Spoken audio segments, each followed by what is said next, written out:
It Gets Real with Karina. Each week, Karina will discuss serious topics and is not shy to tell you how it is. On her show, she covers day-to-day situations and provides her opinion along with feedback from her listeners. Hey y'all, welcome back to It Gets Real with Karina. Today, we're diving into something we've all either dealt with or need to prepare for: spotting red flags in relationships. This topic is very important to me because I've been in relationships where I ignored the signs because I didn't want to believe what my gut was telling me. Looking back, I realized how important it is to recognize those red flags early on so you can protect your peace. And when I say relationships, I am not just talking about with your spouse, with your friends and family as well. So in this episode, you guys will identify red flags, navigate tricky situations, and trust your intuition. That intuition is something else. So what are red flags? Red flags are warning signs that signal potential problems in a relationship. They're not always dramatic, but over time, they can harm your emotional, mental, or even physical well being. Examples of subtle versus obvious red flags. Subtle: someone dismissing your opinions or jokingly putting you down in public. Obvious: controlling who you talk to or isolating you from family and friends. It is time to address recognizing the red flags. It's easy to brush things off in the early stages of a relationship because you want to believe the best in someone. But ignoring small signs can lead to bigger issues down the road. Let's emphasize intuition. As something feels off, that's your intuition speaking. Don't ignore it. Here's a few common red flags to watch out for. Controlling behavior. Your partner dictates what you wear, who you talk to, or how you spend your time. That's just a few signs. Example: they might say, I just want you to be safe, but their behavior feels more about control than care. This is how to respond. Set boundaries early. Let them know you value your independence. If they push back, that's a huge sign. Another example is a lack of communication. You bring up a concern and they either avoid it or turn it back on you. That's not healthy communication. The signs are stonewalling, shutting down conversations, refusing to address issues, or ghosting during conflicts. Here's a tip: encourage open dialogue. If they consistently avoid conversations, consider whether they're willing to grow. Disrespectful language. Signs are frequent sarcasm, belittling, name calling, or dismissing your feelings. Here's an example. They might say you're too sensitive when you share how their words hurt you. Why it matters. Respect is the foundation of any relationship. Without it, everything crumbles. Inconsistency. The signs are hot and cold behavior, mixed signals, or making promises they don't keep. An example: one day they're all in, the next day they're distant. That emotional whiplash isn't fair to you. Here's some advice: address their inconsistency directly. If it continues, it may be a sign they're not ready for a serious relationship. Isolation. Here are some signs. Partner dis- your partner discourages you from seeing friends or family or makes you feel guilty for maintaining other relationships. Here's an example. They might say, why do you need anyone else when you have me? But relationships thrive when both people maintain a healthy support system. Here's an action. Reconnect with loved ones and don't let anyone limit your circle or support. Here's another one: gaslighting. I know most of you are familiar with this. Here's some signs. Partner denies things they've said or done. They make you question your memory or reality. Here's an example. They might say you're crazy. That never happened, even when you know it did. Here's a tip: document incidents to keep clarity. Trust your perception and don't let them rewrite reality for you. The yellow flags. Here's a couple potential caution areas. Explain that not every concerning behavior is a deal breaker. Some people may require conversation and adjustment. Here are a few examples of yellow flags. Jealousy. Occasional jealousy is normal, but it becomes an issue when it leads to possessiveness or distrust. Needing personal space. It's okay to need space, but if it feels like you're being pushed away emotionally, that's worth exploring. Different values. Small differences like religious beliefs, lifestyle preferences can grow into bigger issues if not discussed. Encourage reflection. Ask yourself, is this something we can work through together? Or is it a part of a larger pattern that doesn't align with my needs? So I would love to share a personal story of my past and what I went through in my past relationships. And the beginning of a specific relationship, I've seen red flags early on. Um, I like to be courted properly in my relationships. I like to be taken out. I like to be given flowers. Early on, that wasn't shown, but I kind of wrote off what was not happening. I'm like, okay, that person's going through this or that person's going through that, whatever, blah blah blah. But as time went on, me ignoring those red flags early on got me into bigger trouble down the road. It was things that became bigger and bigger and bigger. But if I would have stopped in the beginning relationship and just was very firm in setting my boundaries of what I expected and my standards, I would have never gotten to the point where it has gotten bigger in my relationship. So on the flip side, I've seen myself and other people leave toxic situations early on. If they see that something is wrong and they're not getting the love that they desire, they're not getting taken out on dates, they're not getting the flowers they desire and they know they deserve, they shut it off early on. And I wish I would have trusted my instinct sooner in different situations because that freedom is priceless. So this is different ways on how to approach a relationship with awareness.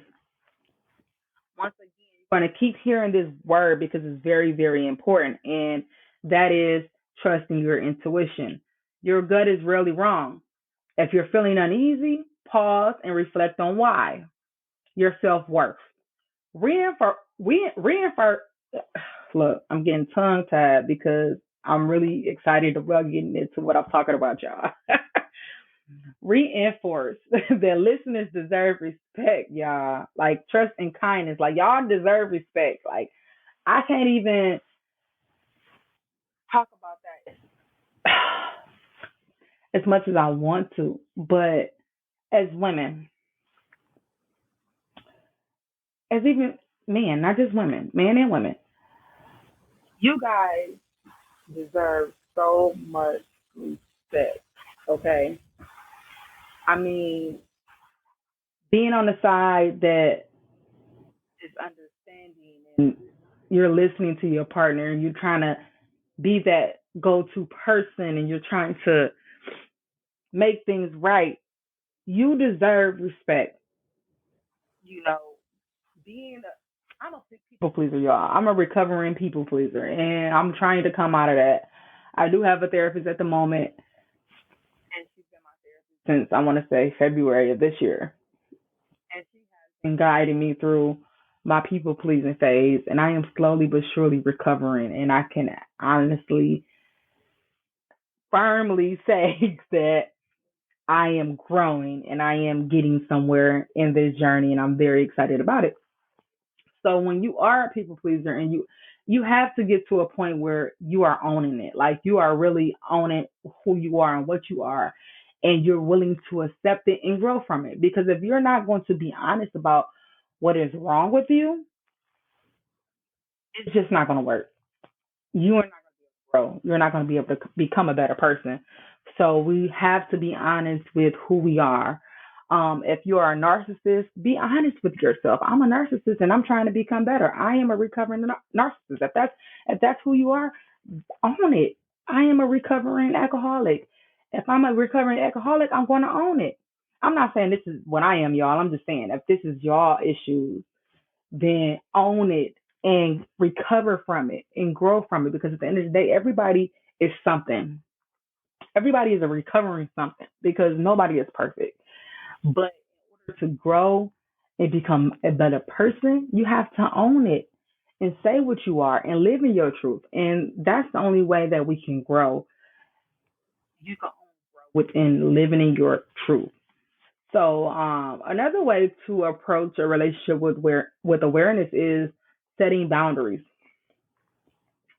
Healthy relationships start with boundaries. Communicate your needs, and if someone dismisses them, that's a red flag in itself. So basically, me desiring a relationship where I'm being courted properly, I'm being wined and dined properly, I'm being the door is being held open. It's a sense of respect that a man is supposed to give you early on or and throughout your relationship. And if that is not being provided, guess what? You're cut off, and that has to be addressed early on in the relationship. It shouldn't be like down the line, months down the line, like, okay, I want you to hold my door open. You never held my door open. Well, if he never held your door open, why are you trying to get your door held open 6 months later? If he never, ever, ever, ever held your door open, but now it's 6 months later, 6 months later, now you're demanding him to hold your door open. He's comfortable at this point. You should have set those boundaries early on. Like, no, you're cut off. You're not holding my door open. Period.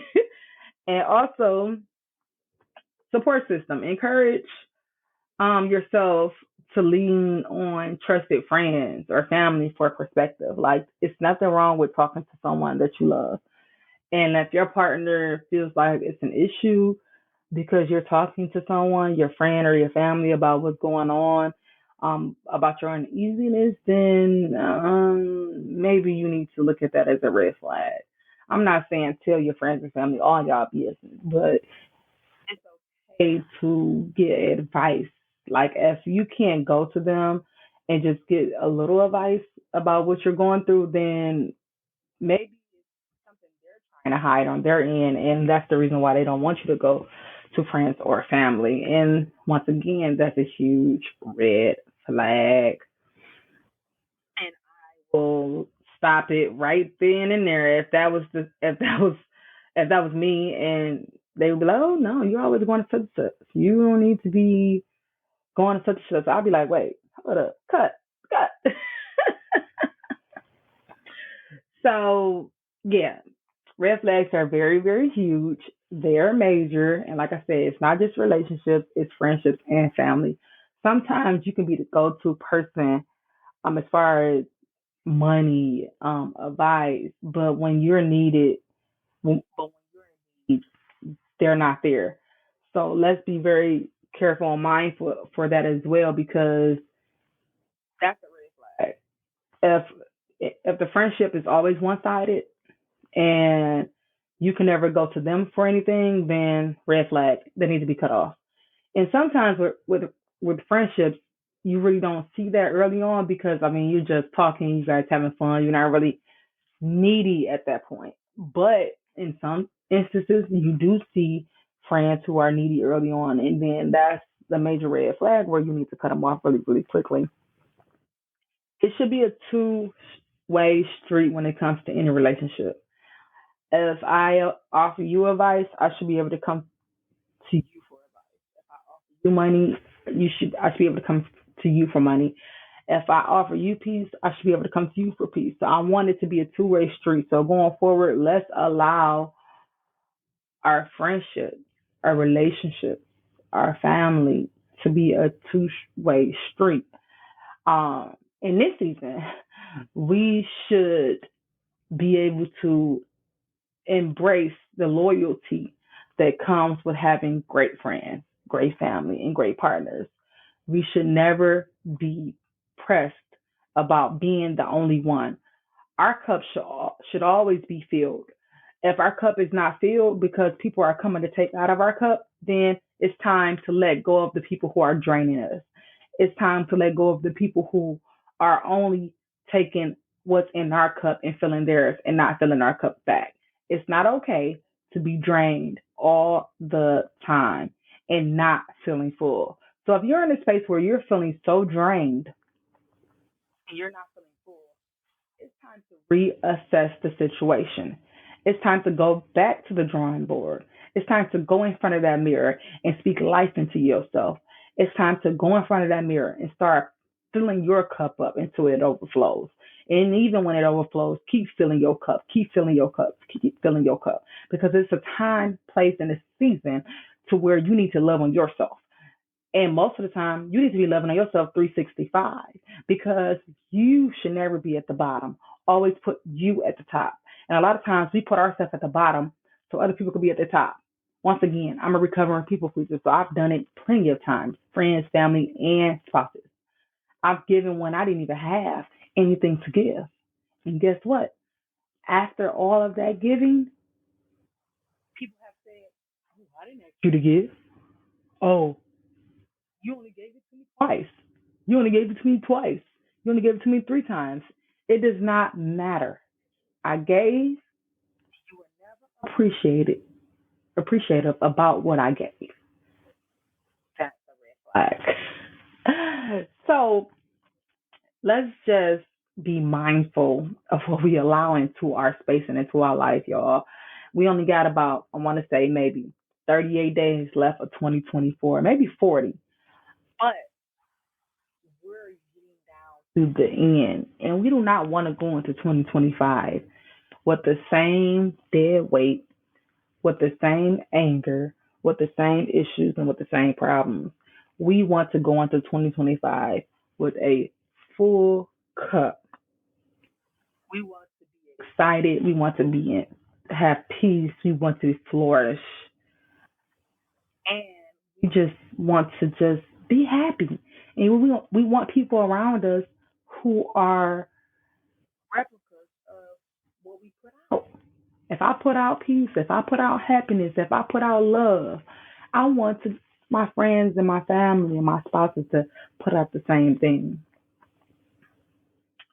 I would love to hear your thoughts on this topic, guys. I'm so happy for you guys tuning in. I am sorry for those who've been waiting on the show. It's been a couple months, but I am back full of force. I've been through a couple things, and we'll talk about that on the next show. But I am here. I am excited. I let go of red flags. I dropped dead weight.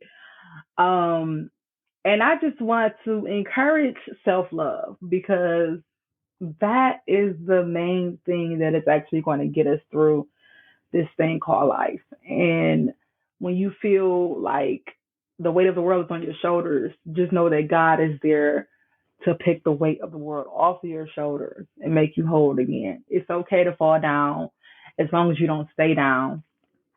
And I want you to know the best thing that you can do is prioritize your peace and happiness. You deserve relationships that uplift you, not tear you down.